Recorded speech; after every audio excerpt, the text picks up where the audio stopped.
Hello everyone, welcome to my channel. Please subscribe and keep watching more details.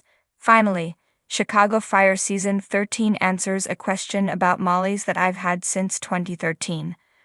At long last, Chicago Fire Season 13, Episode 14, Bar Time, has officially answered a question I have had about Molly's for many years. Following an intense 2025 One Chicago crossover that saw Firehouse 51 at the center of the rescue, Chief Dom Pascal's team is officially back in their turf. However, that doesn't mean that things have slowed down for them. In the last couple of years, there were some major developments in terms of personal arcs, including Kelly Severide and Stella Kidd exploring the option of adoption, while Sam Carver struggles with alcohol abuse. In Chicago Fire Season 13, Episode 14, Bar Time, however, Firehouse 51's shift features several storylines. Because Chief Pascal is away on a different assignment, new captain, Christopher Herman takes over his job. Meanwhile, Carver continues to work through his personal struggles, which encounters a major setback after his friend-turned-stalker ambushed Violet McCamey. Finally, Joe Cruz can't seem to go home after being repeatedly pulled back to the station. Amid all these, however, Chicago Fire sneakily offers a definitive answer to my long-standing question about Firehouse 51's favorite hangout spot, and frankly, it makes sense. When Chicago Fire debuted in 2012, it immediately separated itself from other Dick Wolf procedural by putting its characters at the forefront of its storytelling. While the Law and Order franchise puts a significance on its weekly cases, the pioneering One Chicago series has people like Severide, Matt Casey, and Wallace Bowden's personal arcs incorporated into its storytelling. One way to emphasize this was by establishing a regular hangout spot, which ended up being Molly's. What makes the Bear more special is that it is owned and operated by some of the people in Firehouse 51. Every time that Molly's has been featured in Chicago Fire, its bar has always been manned by Herman and Kidd, previously Gabby Dawson, prompting me to wonder how it operates when they are on shift. That query is answered in Bar Time, as we see Ambo 61 respond to an incident at the establishment, and see other workers keeping it open. Admittedly, it's quite bizarre seeing other people in what's distinctly a Firehouse 51 hangout place, but it makes sense that business operates even as Herman and Kidd are doing their day job. Hangout places are normal, especially for network shows. However, most of them are typically in sitcoms, such as The Central Perk for Friends, The Bar for Cheers, and McLaren's Pub for How I Met Your Mother. While my favorite fictional detectives take time to unwind in the same spot, those establishments aren't given as much importance as Molly's. As Firehouse 51's favorite pub, scenes set in the bar allows Chicago Fire to shine a light on its characters outside their day job. Beyond that, it even offers Herman a retirement gig, once he finally decides to walk away from firefighting.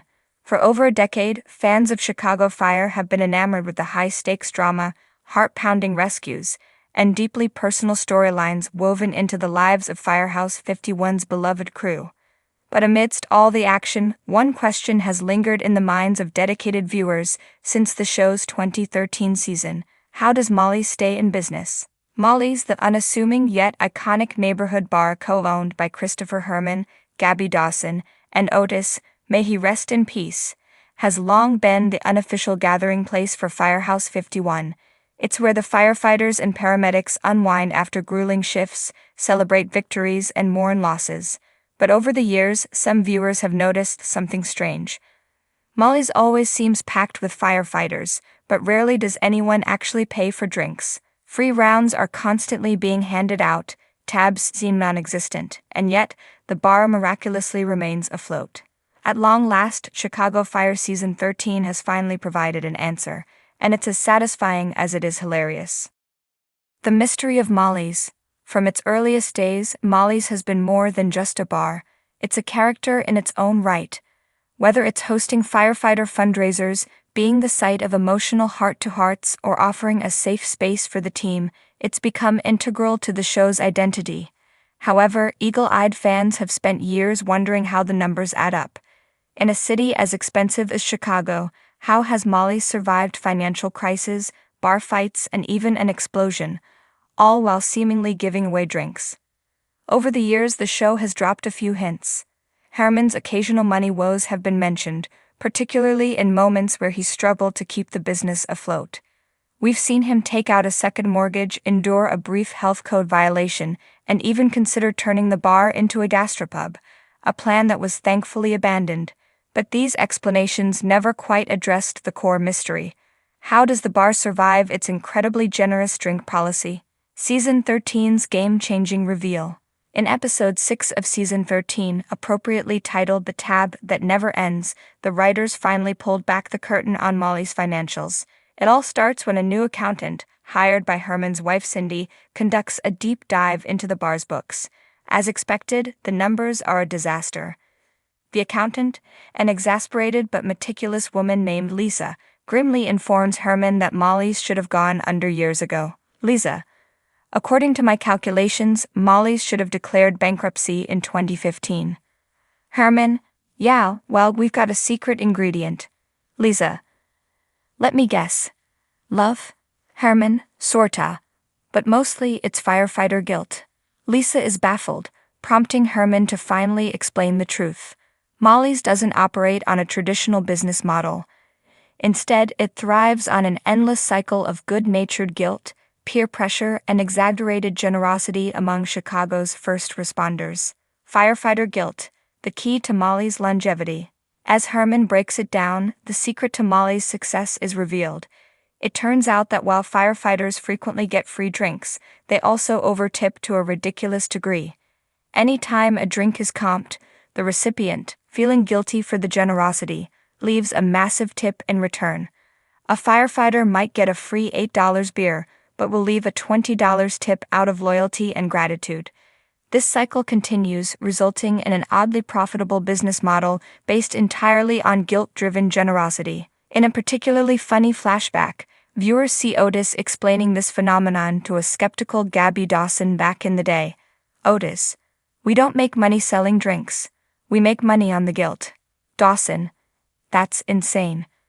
Otis: is it? Look, we give Mouch a free round, and next thing you know, he's slipping us a 20. Bowden comes in, we refuse to let him pay. Boom, $50 in the tip jar. It's science. The episode even features a running gag where Stella Kid experiments with the theory by pouring a free round for different groups of firefighters, each time watching the tip jar fill up with progressively larger amounts of cash. By the end of the night, she shakes her head in amazement. Kid: this place is basically a charity with beer taps, the legacy of Molly's.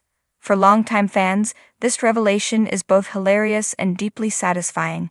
It perfectly explains why Molly's has managed to weather every financial storm thrown its way. The bar isn't just a business, it's a beloved institution where Chicago's first responders come to feel appreciated, and in return, they pay it forward in the most generous way possible. Of course, Herman still manages to mess things up in his own way. By the end of the episode, Lisa warns him that while the guilt economy is working for now, it's still not a long-term financial strategy. Herman shrugs it off, confident that as long as Chicago has firefighters, Molly's will stay open. Herman: hey, the guilt train's been running strong for over a decade. Why stop now? With that, Chicago Fire has finally put to rest one of its longest-running mysteries. And while Molly's may still face future challenges, one thing is clear: it's not going anywhere anytime soon. So next time you watch Firehouse 51 kicking back at Molly's, just remember, the real reason the bar is still standing isn't luck or good business sense. It's the unbreakable bonds of brotherhood, community, and most importantly, firefighter guilt.